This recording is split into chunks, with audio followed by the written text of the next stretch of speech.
요한복음 특강 106번째 시간입니다. 오늘은 요한복음 20장 29절에서 21장 2절까지 말씀드리도록 하겠습니다.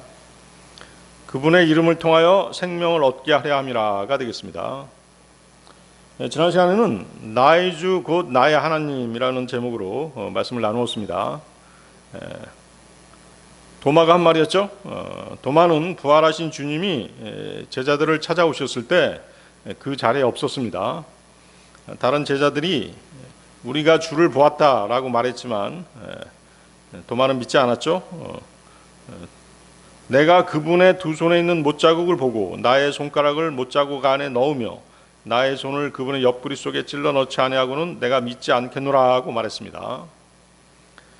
그는 잔인했던 십자가의 충격이 너무 커서 주님의 부활을 쉽게 믿을 수 없었던 것이죠. 그는 다른 사람의 증언보다 자신의 눈으로 직접 확인하고 싶어 했습니다. 그런데 예수님께서는 이제 여드레 후 그 다음 주의 첫날이죠. 그 자리에 다시 나타나셨던 것입니다. 그리고 도마에게 직접 못 박히셨던 손과 창으로 찌르셨던 옆구리를 보여주셨습니다.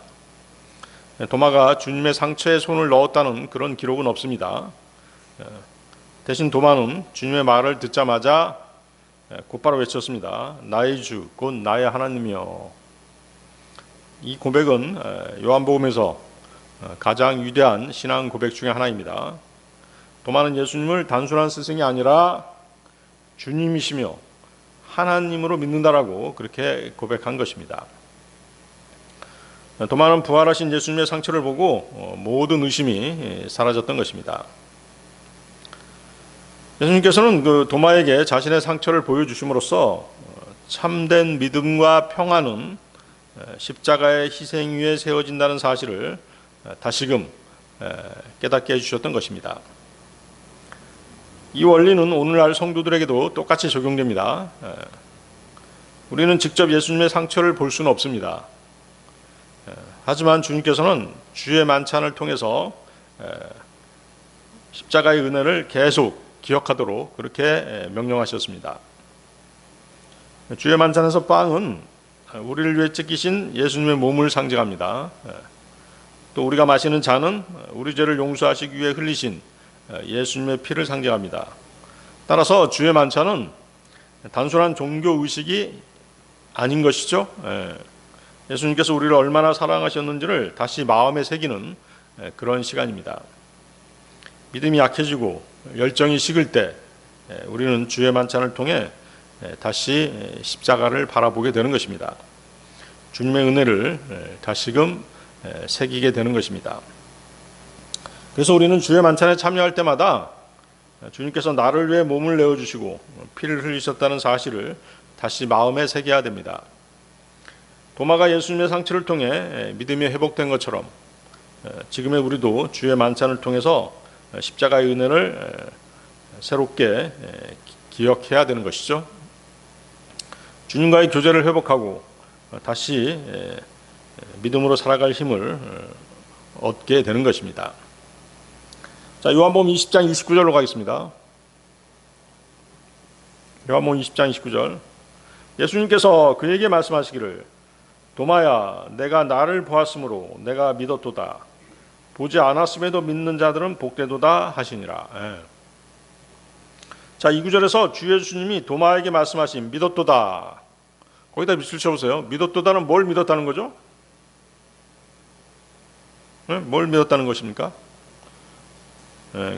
예수 그리스도께서 주 하나님이심을 믿었다는 뜻입니다.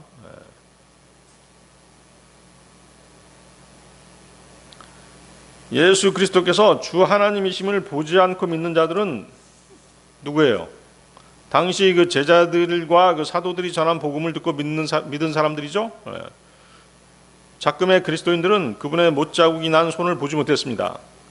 창에 찔리신 옆구리를 보지도 못했죠. 십자가에 처형되시고 장사되신 지 사흘 낮과 밤이 지나고 죽은 자들로부터 다시 살아나신 예수 그리스도를 보지 못했습니다. 그러나 그리스도인들은 그분께서 하나님이신 것을 믿었죠? 그렇죠. 여러분들 다 믿고 있잖아요. 보지 않았음에도 믿는 자들은 복되도다. 그래서 신약 그리스도인들은 복 있는 자들인 것입니다. 여러분들은 아주 복받은 자들인 것이죠. 자, 예수 그리스도께서는 도마의 고백을 받아들이셨습니다. 그러나 도마의 고백이 어떤 고백이었어? 어떤 믿음의 고백이었어요? 보고 믿는 그런 고백이었던 것이죠. 보고 믿는 것 바로 뭐예요? 표적을 통한 믿음이었던 것이죠. 그래서 주님께서는 그 표적을 갈망하는 작금의 그 소위 그 기독교 신자들, 은사주의자들이죠. 그들에게 참으로 놀라운 경고를 하고 계신 것이죠. 즉, 이 표적 때문에 많은 그 사람들이 속고 있잖아요. 아시겠습니까? 눈으로 꼭 봐야지 믿겠다. 어떤 기적이 있어야지 믿겠다. 어떤 현상이 있어야지 믿겠다라고 하는 것은 참으로 위험한 그런 믿음인 것이에요. 지금 그 말씀을 하고 계신 것이죠. 사탄이 지금도 이런 표적들을 이용해서 많은 속임수로 사람들을 실족시키는 것이죠. 예를 들어서 이런 거죠. 어떤 교회, 그 이단 교회에 이런 교리가 있잖아요. 침례 받으면 구원 받은 것이고 방언을 해야 성령 받은 것이다. 이 교리를 내세우는 그런 교회가 있단 말이에요. 그러니까 어때요? 어떤 새 신자가 들어오면 바로 침례를 주는 거예요. 침례를 주면서 뭐라고 얘기하는 거예요? 당신 이제 구원 받았습니다. 침례 받았으니까 구원 받은 것이에요. 이렇게 얘기한단 말이죠. 그러다가 이제 몇 년 지난 다음에, 얼마 지난 다음에 갑자기 이 사람이 방언을 하는 거야. 그럼 어떻게 되는 거예요? 주위에서 막 박수 쳐주는 거죠. 축하한다고, 당신 성령 받았다고 하면서 박수 쳐주는 거예요. 마귀가 그런 식으로 속이는 것이죠. 아시겠어요? 그러니까 어때요, 이 사람은? 실제 구원받은 것도 아니고 침례만 받은 것이에요. 물속에 들어갔다 나온 것이라고. 그리고 마귀의 속임수로 어때요? 방언까지 한 거예요. 그러니까 이제 완전히 믿어버리는 것이죠. 자기가 완전히 완전히 뭐예요? 자기가 구원받는 줄 알고 그렇게 믿어버리는 것이에요. 사탄에게 완전히 속은 것이죠. 그런 식으로 표적이랄지 어떤 현상, 신기한 현상 이런 것들을 바라게 되면 실족할 여지가 너무 많은 것이죠. 아시겠어요? 그래서 주님의 말씀에는 바로 이게 들어있는 것이죠. 이 사실. 보지 않고 믿는 자들은 복되도다. 우리는 보지 않고 단순한 믿음으로 예수 그리스도를 구주로 이렇게 믿었기 때문에 완벽한 거예요. 그 믿음 자체로서. 아시겠죠?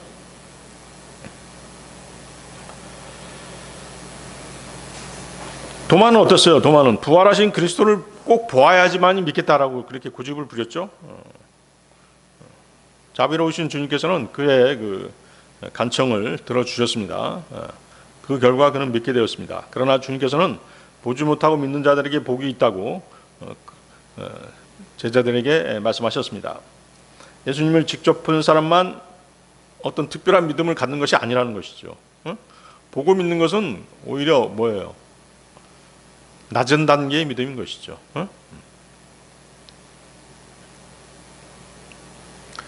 오히려 사도들의 증언과 기록된 말씀을 통해서 믿는 사람들이 어때요? 더 은혜와 복을 받는 것입니다. 그래서 대부분의 그리스도인들은 예수님을 직접 보지 않고 믿었습니다. 사도들의 증언과 성령을 통해 믿게 된 것입니다. 예수님은 바로 이러한 믿음을 가진 사람들을 복되다라고 그렇게 선언하신 것이죠. 그래서 이 복은 먼저 죄사함과 영원한 생명을 얻는 복입니다. 예수 그리스도를 믿는 사람은 하나님과 화목하게 되고 하나님의 자녀가 되는 것입니다. 요한복음 1장 12절이죠. 그러나 그분께서는 그분을 받아들인 자들에게 다 하나님의 아들이 되는 권능을 주셨으니 곧 그분의 이름을 믿는 자들에게니라. 요한복음 3장 16절에서도 이는 하나님께서 세상을 이처럼 사랑하셨기 때문에 그분께서 자신의 독생자를 주셨으니 누구든지 그를 믿는 자는 멸망하지 않고 다만 영원한 생명을 얻게 하려 하심이라.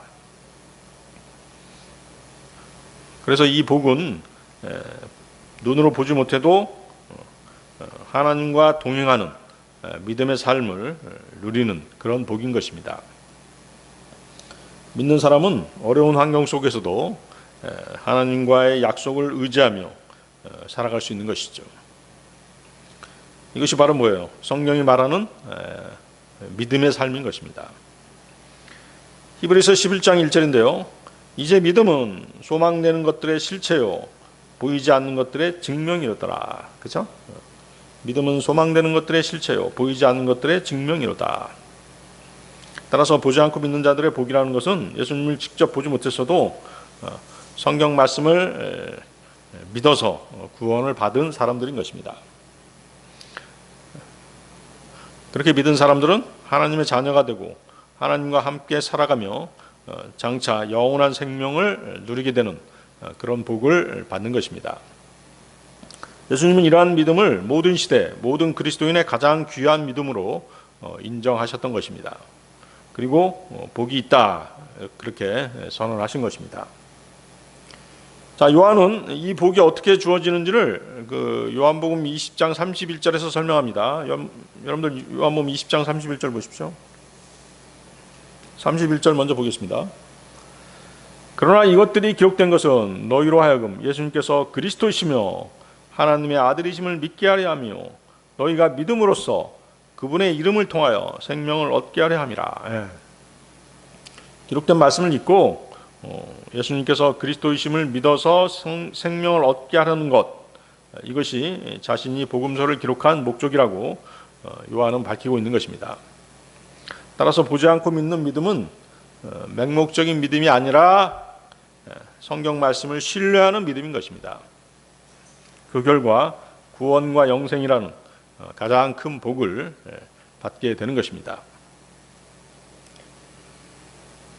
지금도 어떻습니까? 지금도 이 땅에 육체로 계시지 않는 주님께서는 사람들에게 손가락질 당하고 조롱당하고 거부당하고 계시죠? 그렇죠? 그렇잖아요. 누구를 통해서? 우리 그리스도인들을 통해서 조롱당하고 거부당하고 배척당하고 계시잖아요. 우리가 복음을 전하다 보면 그런 일들을 당하잖아요. 우리가 당하는 핍박, 조롱, 배척 이런 것들이 다 뭐예요? 예수님이 당하는 조롱, 핍박, 배척이란 말이죠.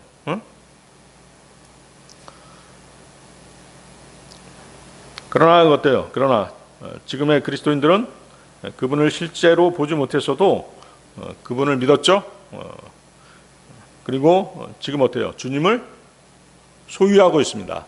그렇죠? 여러분들 안에 누가 계세요? 주님께서 영으로 계시잖아요. 그렇기 때문에 주님께서는 우리의 그러한 믿음으로 말미암아서 더욱더 영광을 받으시는 것입니다. 그것은 그리스도 안에 있는 믿음이며 말씀 안에 거하는 믿음입니다. 그래서 그리스도께서는 그 믿음을 복이 있다 이렇게 선언하신 것입니다. 자, 30절 보겠습니다. 20장 30절. 그리고 진실로 예수님께서는 이 책에 기록되지 아니한 다른 많은 표적을 그분의 제자들의 면전에서 행하셨더라. 거기다 믿으십시오.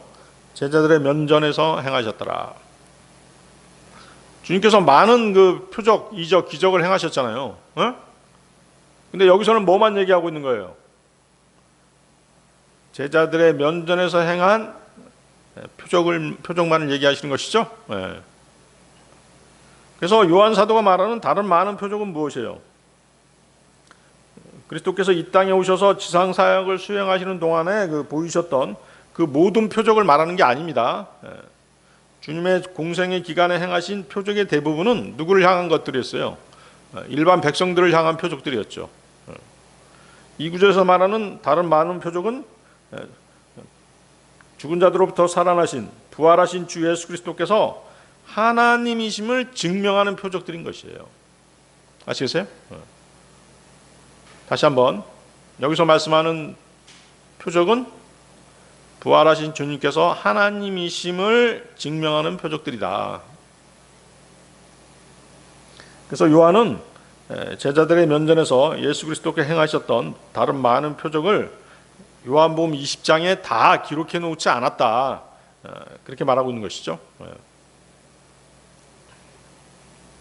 자, 지금까지 우리는 어때요? 요한복음 20장에서 부활하신 주님께서 행하셨던 몇몇 표적들을 우리는 보았죠?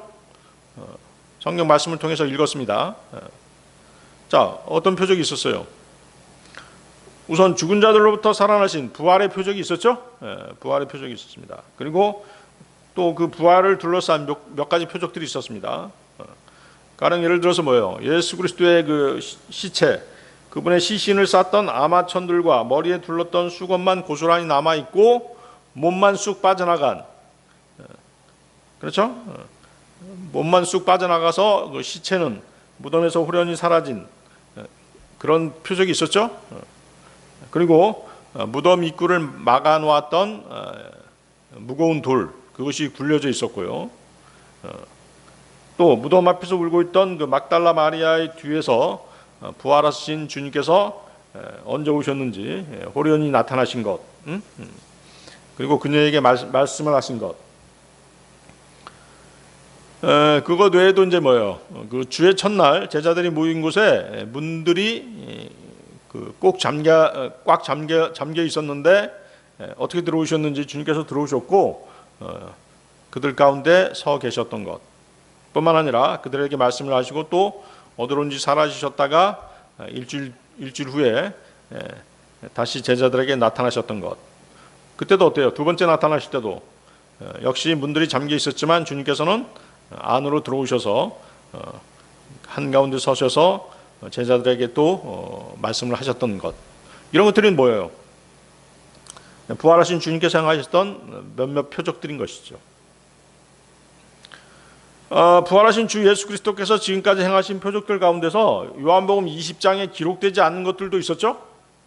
요한복음 20장에 기록되지 않은 것들은 어디에 기록되어 있어요? 다른 복음서에 기록되어 있는 것이에요. 다는 기록되어 있지 않지만 몇 가지가 기록되어 있죠. 예를 들어서 누가복음 24장 보면 어때요? 엠마오로 가던 두 제자들 앞에 호련히 주님께서 나타나셨죠. 또 제자들이 보는 앞에서 음식을 잡수셨던 것, 그것도 누가복음 24장에 있죠. 또 제자들의 지각을 열어서 성경을 깨닫게 하신 것, 그것도 누가복음 24장이죠. 갈릴리에서 제자들에게 나타나신 그런 일도 있게 되죠. 그것은 이제 마태복음 28장에 있는 일입니다. 그것 외에도 이제 그 부활하신 예수 그리스도께서 행하셨던 나머지 표적들은 이제 다시 21장에서 또 계속됩니다. 그렇다면 그분께서 행하셨던 많은 표적 가운데서 다른 것들은 여기에 기록하지 않고 극히 제한적인 몇 가지만 20장에 기록해 놓은 이유가 뭘까요? 물론 지면 관계상 그럴 수도 있죠. 그럴 수도 있지만 거기 31절에서 분명하게 밝히고 있죠. 31절 보십시오. 요한복음 20장 31절. 그러나 이것들이 기록된 것은 너희로 하여금 예수님께서 그리스도시며 하나님의 아들이심을 믿게 하려 하며 너희가 믿음으로써 그분의 이름을 통하여 생명을 얻게 하려 함이라. 주님께서 행하셨던 많은 표적 가운데서 다른 것들은 여기에 기록해 놓지 않았습니다. 요한은 극히 제한적인 그 몇 가지만 20장에 기록해 놓은 이유를 아주 명료하게 그렇게 밝히고 있죠. 첫 번째가 뭐예요? 예수님이 그리스도시라는 것. 그리스도가 무슨 뜻이에요? 그리스도가 무슨 뜻이죠? 기름 부음 받은 자죠. 그렇죠? 그렇습니다. 예수님이 그리스도시라는 것은 구약의 예언자들이 가르쳤던 메시아, 다시 말해서 기름 부음을 받은 분이라는 사실을 우리가 믿을 수 있게 하기 위해서 기록해 놓았다. 이렇게 말하고 있는 것이죠. 두 번째는 뭐예요? 예수님이 하나님의 아들이심을 믿게 하려는 것이다. 그죠? 즉 제2신격이신 분으로서 성육신하신 분이시고 그분의 신적인 영광이 성경에 보다 구체적으로 나타났다는 사실을 우리가 믿을 수 있도록 기록한 것이다 하는 것이죠. 세 번째는 뭐예요? 우리가 믿음으로써 그분의 이름을 통해서 생명을 얻게 하는 것이다. 곧 그 믿음은 하나님께서 생명을 주신 자기 아들에 관해 말씀하신 것을 기록한 계시를 믿는 것이죠. 그렇죠? 믿음은 어디서 오는 것이에요? 하나님의 말씀을 통해서 오는 것이잖아요. 그렇죠?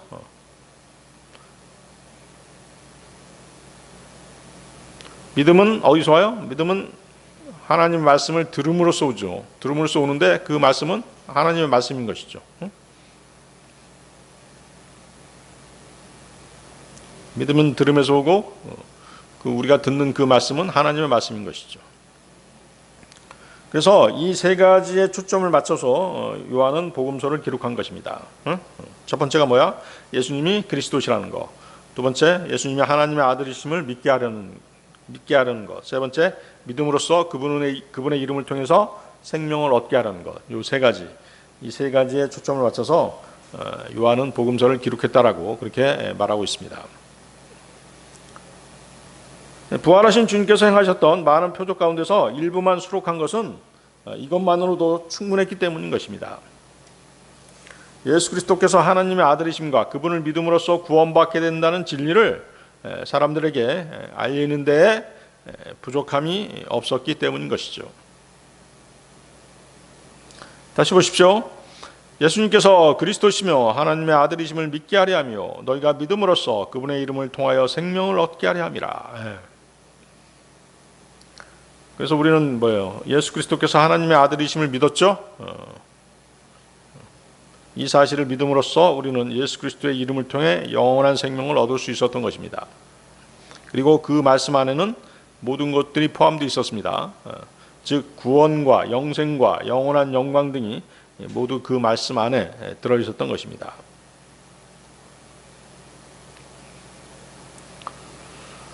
그래서 이제 이것들을 믿지 않으면 어느 누구도 구원받지 못하는 것입니다. 영원한 생명을 얻지 못하는 것이죠. 그리고 어때요? 생명을 얻지 못하는 것으로 끝나지 않죠? 믿지 않는 자들은 자신의 죄에 대한 하나님의 공의로우신 심판을 피할 길이 없는 것입니다. 믿지 않는 자는 영원토록 지옥에 유황이 타는 불호수에 거기에 던져져서 영원한 고통에 처해지게 된다라고 성경은 말씀하고 계시죠. 요한복음 3장 18절인데요. 요한복음 3장 18절. 그를 믿는 자는 정죄를 받지 아니하느니라. 그러나 그를 믿지 아니하는 자는 이미 정죄를 받은 것이라. 이는 그가 하나님의 독생자의 이름을 믿지 아니하였기 때문이라. 하나님의 독생자의 이름을 믿지 아니하였기 때문이라. 그래서 어떤 사람이 예수 그리스도께서 하나님의 아들이시라는 사실을 믿지 않으면, 그리고 그분을 믿음으로써 그분의 이름으로 인해서 생명을 얻게 된다는 사실을 받아들이지 않는다면 그 사람은 지금 이렇게 성경에 말씀하신 하나님을 뭘로 만드는 것이에요? 거짓말쟁이로 만드는 것이죠. 그렇죠? 여러분 어때요? 하나님을 거짓말쟁이로 만들 자신 있으세요? 세상 사람들이 아예 믿지 않죠. 아예 믿지 않습니다. 또 우리가 복음을 전할 때 어때요? 복음을 거부하는 자들은 그것을 거짓이라고 생각하잖아요. 우리가 전하는 복음은 거짓이라고 생각하는 것이에요. 그러다 보니까 결국 어때요? 하나님을 거짓말쟁이로 만들고 있는 것이죠. 여러분들 요한일서 한번 보세요. 요한일서 5장 10절 12절 한번 보십시오.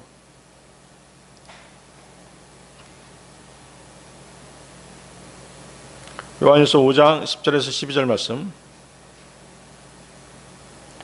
하나님의 아들을 믿는 자는 자기 안에 그 증거가 있느니라. 하나님을 믿지 아니하는 자는 그분을 거짓말쟁이로 만들었느니라. 이는 하나님께서 그분의 아들에 관하여 주신 확증을 그가 믿지 아니하였기 때문이라. 그리고 이것이 그 확증이니 하나님께서 우리에게 영생을 주셨다는 것이요 이 생명이 그분의 아들 안에 있다는 것이라. 아들이 있는 자는 생명이 있고 하나님의 아들이 없는 자는 생명이 없느니라. 아주 명확하시죠? 문제는 뭐예요? 복음을 받아들이지 않는 사람, 구원받지 않은 사람은 생명만 없는 게 아니라는 것이죠.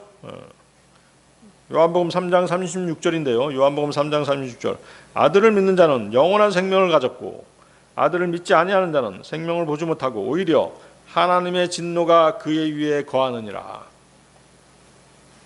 뭐가 문제예요? 하나님의 진노가 문제죠? 하나님의 진노하심이 문제입니다. 그러면 성경이 말씀하시는 하나님의 진노가 뭐죠? 계시록 14장 10절 11절인데요. 계시록 14장 10절 11절. 바로 그 잔은 혼합물 없이 그분의 격분의 잔 속에 부어진 하나님의 진노의 포도주를 마시리라. 그리하면 그는 거룩한 천사들 앞과 어린 양 앞에서 불과 유황으로 심히 고통을 당하리라. 그리고 그들의 심한 고통의 연기가 영원 무궁토록 올라가느니라. 그렇죠? 만약 어떤 사람이 구원받지 못한 상태에서 구원받지 못했는데 죽기 전에 예수 그리스도께서 다시 오셨다라고 생각해 보세요. 어떤 일이 벌어질까요? 죽기 전에 예수 그리스도께서 오셨다. 그럼 어때요? 이 사람은 지상에 남아서 무엇을 통과해야 돼요? 7년 대환란을 통과해야 되죠. 그렇죠? 그래서 그 7년 대환란에서 7년 대환란 동안 하나님의 진노의 잔을 다 마셔야 되는 것이죠. 그렇죠? 대환란에 퍼부어지는 많은 환란들이 있잖아요. 그걸 다 겪어야 되는 것이죠. 그 재앙들을 다 겪고도 하나님의 진노는 그 사람을 또 어떻게 한다고 되어 있어요? 지옥에 가기 전에 거대한 포도주 틀에 던져 넣는다고 되어 있잖아요. 계시록 14장 19절에 나와 있죠. 그러자 그 천사가 땅에 그의 낯을 휘둘러 땅에 포도나무를 모았으니 그것을 하나님의 진노의 거대한 포도주 틀 속에 던졌더라. 포도주 틀 속에 왜 집어넣었을까요? 여러분들 그 포도가 다 익으면 어때요? 포도주 틀 안에다 집어넣어가지고 사람들이 어떻게 해요? 그렇죠. 발로 밟아가지고 짓이겨가지고 이 포도즙을 빼내잖아요. 그런 식으로 이제 포도주 틀 안에 거대한 포도주 틀 안에 천사들이 막 집어넣는 거예요. 그리고 어떻게 이제 예수님께서 짓밟으시는 거예요. 그것을.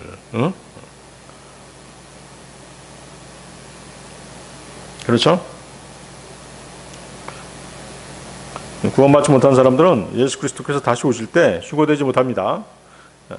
이 땅에 남아 대환란의 끔찍한 재앙들을 모두 다 겪게 됩니다. 그것도 모자라서 하나님의 진노의 거대한 포도즙 틀에서 짓이겨지게 되는 것이죠. 그 얘기가 어디 나와 있어요? 이사야서 63장 3절에 나와 있고 또 계시록에도 나와 있죠. 이사야서 63장 3절. 내가 홀로 포도즙 틀을 밟았도다. 그리고 백성들 중에서는 아무도 나와 함께 아니하였도다. 이는 내가 나의 분노 가운데서 그들을 밟을 것이요 나의 노여움 가운데서 그들을 짓밟을 것이기 때문이라. 그래야면 그들의 피가 나의 의복들 위에 뿌려질 것이요 나는 나의 모든 의상을 얼룩지게 하겠노라. 계시록 14장 20절. 그리고 그 포도즙 틀이 도성 밖에서 밟혔고 피가 포도즙 틀 밖으로 나왔는데 심지어 말의 굴레들까지 닿았으며 1600펄롱의 공간까지 이르렀더라. 아니, 수많은 사람들이, 수많은 죄인들이 그 거대한 포도즙 틀 안에 이제 던져지는 것이에요. 그동안 참고 참았던 예수님의 분노, 주님의 분노가 그 포도즙 틀을 밟음으로써 그분의 분노를 표출하는 것이죠. 근데 어때요? 지금 그때 튀는 피들이 어때요? 튀는 피들이 그분의 의복에 뿌려질 뿐만 아니라 피가 어디까지? 말 굴레까지 말 굴레까지 이렇게 차오르는 것이에요. 차올라서 1600펄롱. 몇 킬로인지 아세요? 300km가 넘는 거죠. 300km 좀 더 되죠. 그러니까 서울에서 대전까지 그 정도 길이를 마치 강물처럼 흐르는 것이죠. 마치 피해 강인 것이죠. 어?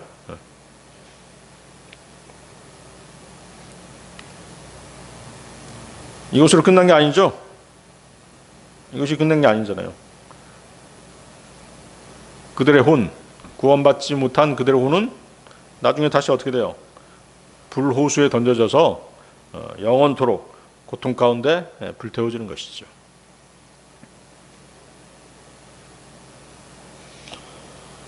그래서 지금 하나님께서는 지금 굉장히 오래 참고 계시는 것이에요. 그 대환란의 그 엄청난 재앙들이 닥칠 때 그 재앙을 쏟아붓는 호리병이 있잖아요. 그 호리병을 뭐라고 얘기했어요? 하나님의 진노의 호리병들 이렇게 부르잖아요.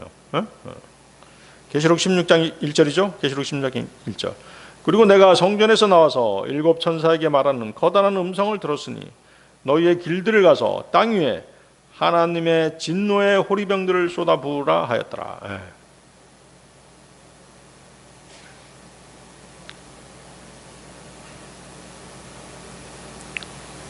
이런 얘기들을 해줘도 안 믿으려고 하는 사람들은 끝까지 거부하죠.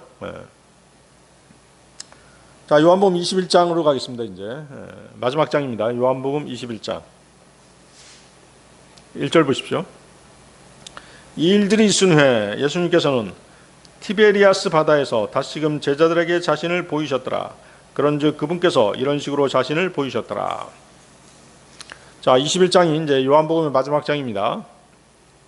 제 1장은 이제 그 주 예수 그리스도께서 아버지 하나님으로부터 보내심을 받아서 이 땅에 오시기 전 그분께서 어떤 분이셨는가를 성령님께서 설명해 주셨습니다.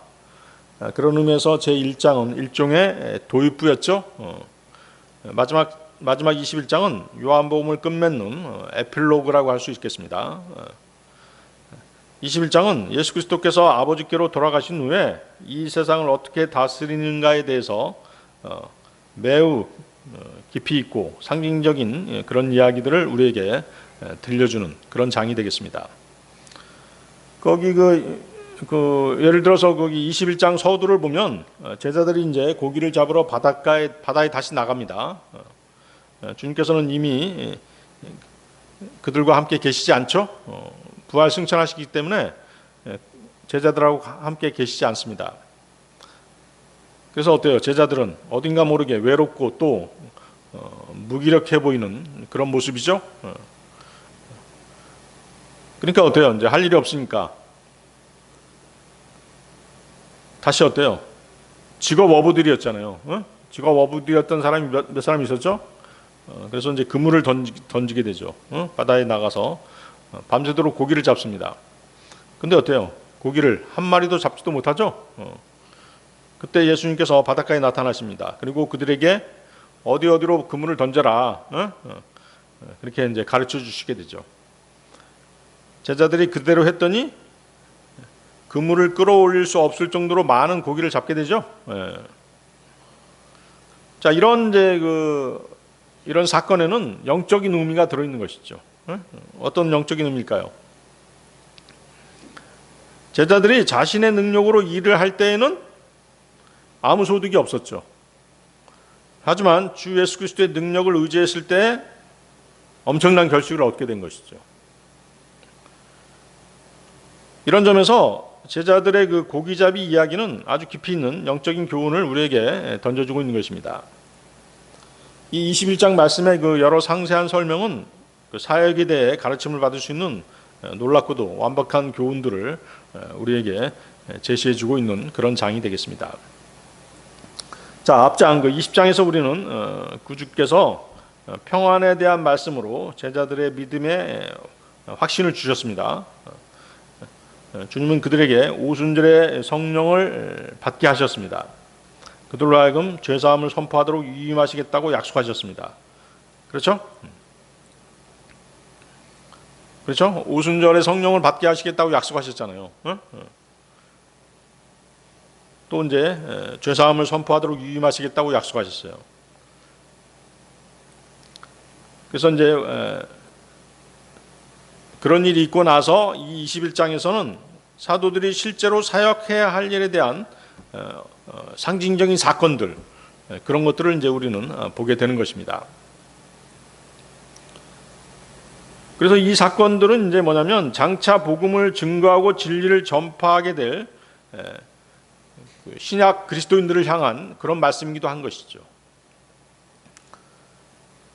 우리가 주 예수 그리스도께로 받은 모든 것들, 그런 것들은 나 자신을 위해서 쓰는 것이 아니라 또 다른 사람의 유익을 위해서 사용되어져야 된다는 것이 바로 21장의 내용인 것이에요. 성경에서는 뭐라고 말씀하세요? 우리가 거저 받았으니까 거저 주라, 이렇게 말씀하시죠. 마태복음 10장 8절인데요. 너희가 값없이 받았으니 값없이 주라, 이렇게 말씀하세요. 그래서 21장에서 보여주는 그런 상징적인 영적인 것들은 바로 우리가 복음을 전할 때, 진리를 전파할 때 행해야 되는 그런 일들을 상징적으로 보여주고 있는 것입니다. 자, 부활하신 주 예수님께서는 21장에서 또 한 번 기적을 행하십니다. 고기잡이를 전문으로 하는 직업 어부들이 밤새도록 그물을 던졌는데도 한 마리도 건져 올리지 못했습니다. 그런데 그물을 던져보신 적이 없는 주님께서 오히려 고기 잡는 법을 가르쳐 주신 것이죠. 그 결과 어땠어요? 고기 수가 너무 많아서 그물을 끌어올릴 수 없을 정도로 많은 고기를 잡게 되는 것입니다. 밤새도록 허탕치고 있던 이들 직업 어부들이 예수 그리스도께서 가르쳐 주신 방법대로 하자 놀라운 기적을 체험했던 것입니다. 그러나 그것은 처음이 아니었죠. 그들은 예수 그리스도께서 부르심을 받을 때도 똑같은 기적을 체험했던 것입니다. 여러분들 누가복음 5장 4절 6절 한번 보십시오. 누가복음 5장 4절에서 6절.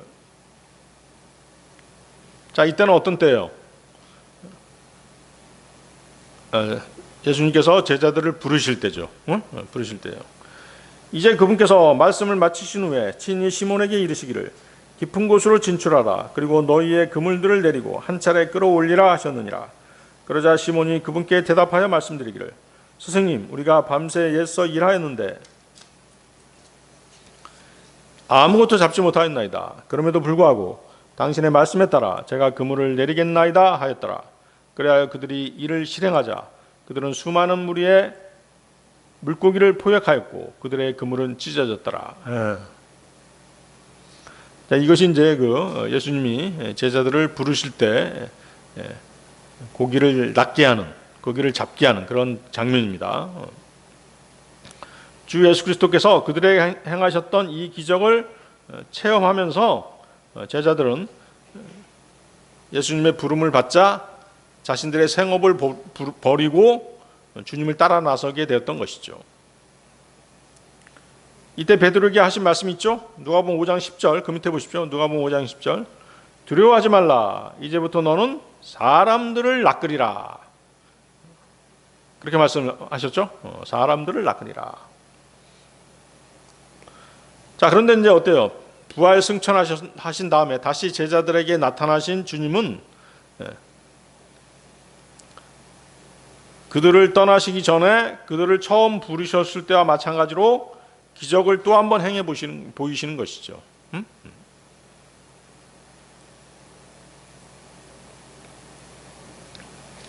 왜 똑같은 일을 반복해서 하셨을까요? 다시 부활하셨을 때 제자들에게 나타나셔서 왜 똑같은 일? 첫 번째, 사람들을 낚는 어부가 될 것이다. 사람들을 낚는 사람들이 될 것이다. 라고 말씀하신 그 약속이 여전히 유효하다는 것을 보여주신 것이죠. 그리고 이제부터 참으로 사람을 낚는 일이 시작된다는 것을 그들로 알게 하신 것입니다. 이해하시겠죠? 부르실 때도 물고기를 낚게 하셨고 또 부활하신 다음에 제자들에게 나타나셨을 때도 물고기를 낫게 하셨어요. 그리고 장차 너희가 해야 할 일이 바로 사람들을 낚는 것이다.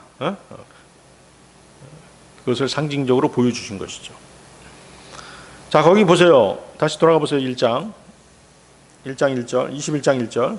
거기 티베리아스 바다가 나오죠. 티베리아스 바다. 티베리아스 바다는 뭐하고 똑같아요? 갈릴리 해변하고 똑같은 말입니다. 갈릴리 해변, 또 게네사렛 호숫가, 이 세 지명이 같은 지명입니다. 티베리아스 바다, 갈릴리 해변, 게네사렛 호숫가, 세 지명은 같은 지명이다 하는 거.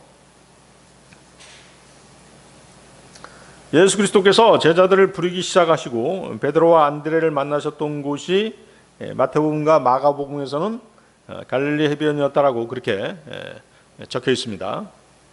누가복음에서는 게네사렛 호숫가였습니다. 그리고 여기 요한복음 21장 1절에서는 티베리아스 바다라고 그렇게 언급하고 있는 것이죠. 그렇다면 부활하신 예수 그리스도께서 제자들에게 마지막으로 나타나신 장소가 그들을 처음 부르셨던 바로 그 장소였던 것이에요. 그리고 그들에게 처음으로 행해 보이셨던 기적을 여기서 다시 한번 새롭게 행해 보이신 것입니다. 그러면서 주님께서는 사람을 낚는 업으로 그들을 처음 불러내셨던 것처럼 동일한 목적과 동기를 그들에게 일깨워 주신 것입니다. 자, 21장 1절 다시 보십시오. 다시금 제자들에게 자신을 보이셨더라. 그런즉 그분께서 이런 식으로 자신을 보이셨더라. 그래서 부활하신 예수 그리스도께서 제자들에게 자신을 나타내신 것은 단순히 그분의 모습을 보이신 것에 그치지 않으셨습니다. 능력과 영광의 하나님으로서의 실체를 드러내 보여주신 것입니다. 거기 보십시오. 2구절에서 이런 식으로 자신을 보이셨더라. 이런 식으로 자신을 보이셨더라. On this wise show he himself.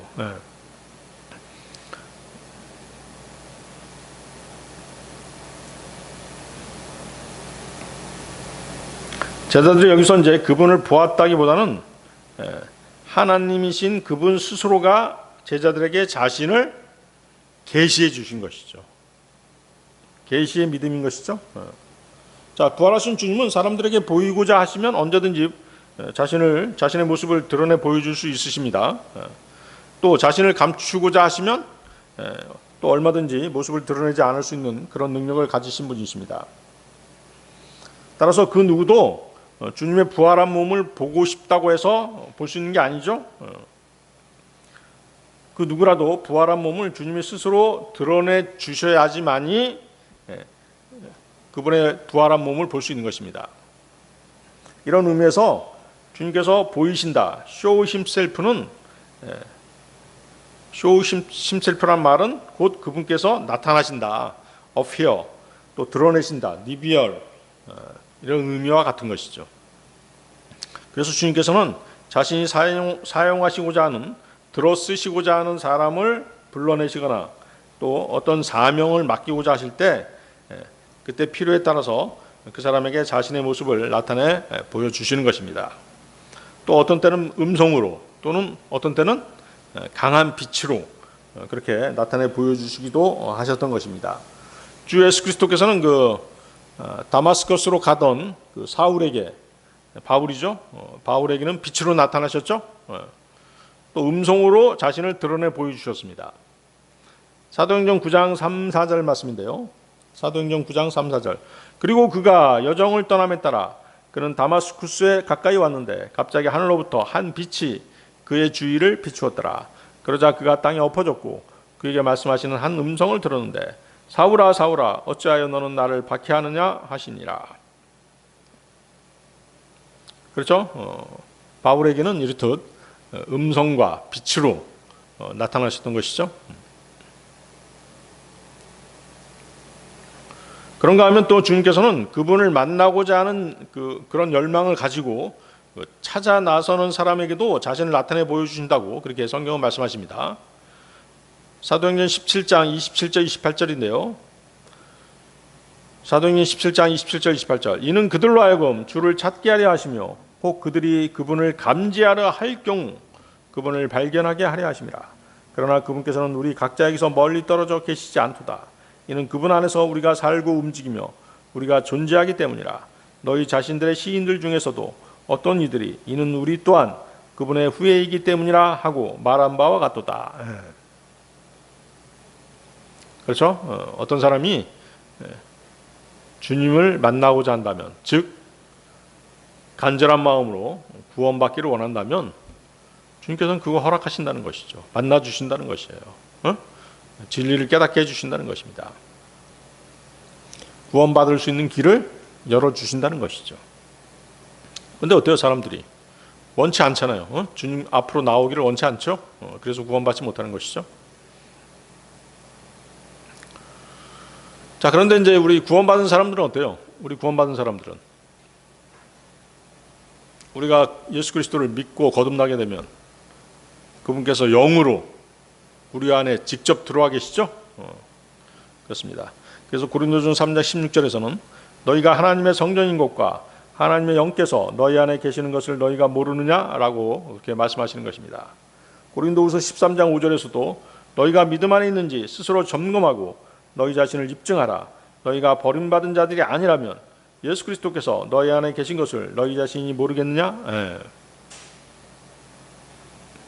그래서 이제 그 구원받은 사람들은 자신이 구원받은 것을 알 수 있는 것이에요. 남이 너 구원받았다 안 받았다 이걸 평가해 주는 게 아니라는 것이죠. 자신이 구원받았는지 모른다고 하는 것은 그 사람이 구원을 안 받았거나 아니면 신앙생활을 열심히 하지 않기 때문에 자신이 구원받은지를 모르는 것이에요.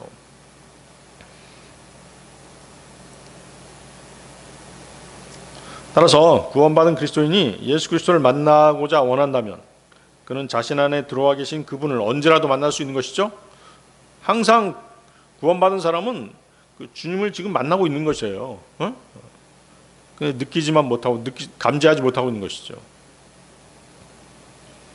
자신이 그리스도라고 하면서 그리스도인이라고 하면서 자신 안에 계신 그분을 만나기가 힘들다면 그 사람은 이제 심각한 문제를 안고 있는 것이죠. 열심히 믿음 생활하지 않고 있는 것입니다. 또 이런 경우도 있죠. 죄를 짓고 있으면서 죄를 자백하지 않았기 때문에 그분을 만나지 못하는 경우도 있죠. 그렇죠? 죄 때문에 하나님과의 교제가 단절되기 때문에 주님을 감지하지 못하고 있는 것이죠. 아니면 뭐 마음을 온통 세상에 그 마음이 온통 뺏겨가지고 육신대로 살고 있다라고 한다면 자신 안에 계시는 성령님의 존재를 느낄 수 없을 것입니다. 그래서 육신의 일들만을 추구하느라고 자신 안에 계신 그분을 전혀 의식하지 않는 삶을 살아가는 사람들이 많이 있는 것입니다. 그래서 그리스도인은 항상 자신 안에 계신 분, 그분을 의식하며 살아가야 됩니다. 행동거지 하나하나, 말 한마디 한마디를 할 때도 내 안에 계신 주님이 어떻게 생각하실지를 염두에 두고 살아야 되는 것입니다. 자, 요한복음 21장 2절로 가겠습니다. 요한복음 21장 2절. 시몬 베드로와 디두무스라 불리는 도마와 갈릴리 가나의 나다나엘과 세베대의 아들들과 그분의 제자들 중 다른 2명이 함께 있었더라.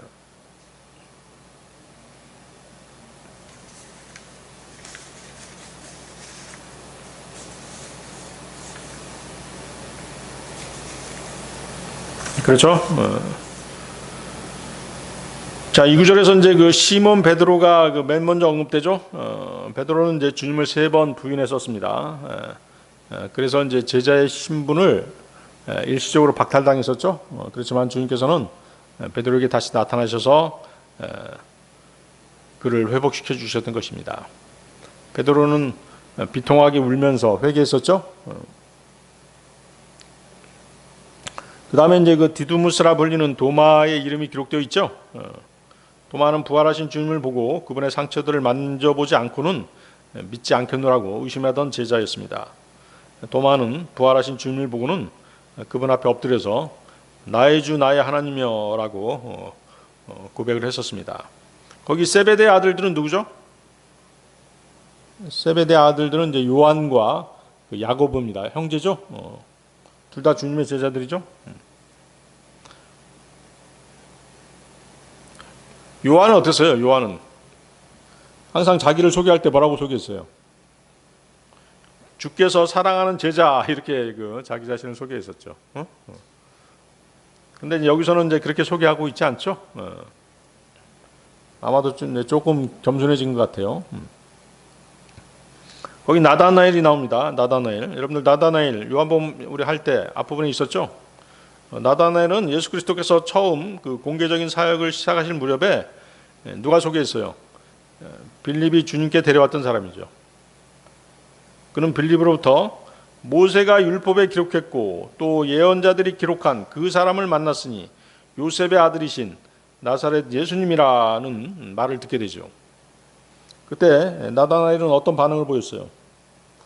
나사렛에서 어떤 좋은 것이 나올 수 있겠느냐라고 하면서 아주 시큰둥한 그런 반응을 보였습니다. 하지만 결국 주님을 만나고서 어떤 신앙 고백을 하게 돼요. 라피여, 당신께서는 하나님의 아들이시오, 당신께서는 이스라엘의 왕이시니이다 라고 이렇게 신앙 고백을 하게 됩니다. 이때 주님께서는 뭐라고 말씀하세요? 나다나엘에게 내가 너를 그 무화과 나무 아래서 보았노라 하였기에 내가 믿느냐? 너는 이것들보다 더 위대한 것들을 보리라. 자, 더 위대한 것들을 보리라 했는데 그 위대한 게 뭘까요? 나다나엘이 보게 될 더 위대한 것, 부활하신 예수님을 보게 되는 것이죠. 부활하신 예수님을 보게 됐죠. 거기 이제 그분의 제자들 중 다른 두 명이 함께 있었더라. 이 두 제자에 대해서는 성경이 나와 있지 않습니다. 아시겠어요? 그래서 나도 모릅니다. 누군지. 오늘 여기까지 하겠습니다. 2절까지.